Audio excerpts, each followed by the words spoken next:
मालेगाव महापालिका कार्यालयातील नमाज पठण प्रकरणी 7 जणांच्या विरोधात गुन्हा दाखल। कार्यालयातील नमाज पठणाचा व्हिडिओ व्हायरल होताच हिंदुत्ववादी संघटना देखील आक्रमक। लव जिहाद विरोधी कायद्यासाठी राज्य सरकारच्या हालचाली। कायद्याचा पहिला मसुदा विधी आणि न्याय विभागाकडे। पोलीस महासंचालकांच्या अध्यक्षतेखालील समितीच्या 2-3 बैठका संपन्न। सूत्रांची माहिती। सरपंच संतोष देशमुख हत्या प्रकरणी आरोपी वाल्मिक कराडला सुप्रीम कोर्टाचा झटका। वाल्मिक कराडचा जामीन अर्ज फेटाळला। धनंजय देशमुखांची माहिती। काँग्रेस कार्यकर्त्यांवर कारवाई केल्यामुळे नागपुरात काँग्रेसचं आंदोलन। दिल्लीमधील एआय समिटमध्ये आंदोलन करणारे कार्यकर्ते अटकेत।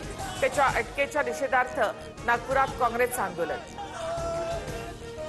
अनिल अंबानी रिलायन्स कम्युनिकेशन्स विरुद्ध दुसरा गुन्हा दाखल। बँक ऑफ बडोदाच्या तक्रारीवरून सीबीआयची कारवाई। 2220 कोटींच्या कर्जातील कथित अपहार आणि फसवणूक एफआयआरमध्ये नमूद। मोकाट वळूच्या हल्ल्यामध्ये जखमी वृद्धेची मृत्यूशी झुंज। हल्ल्यामध्ये महिलेच्या मेंदू आणि बरगड्यांना गंभीर इजा। महिना उलटला तरी शुद्ध हरपलेलीच। घटनेनंतर मनपाकडनं शहरामध्ये वळू पकडण्याची मोहीम सुरू।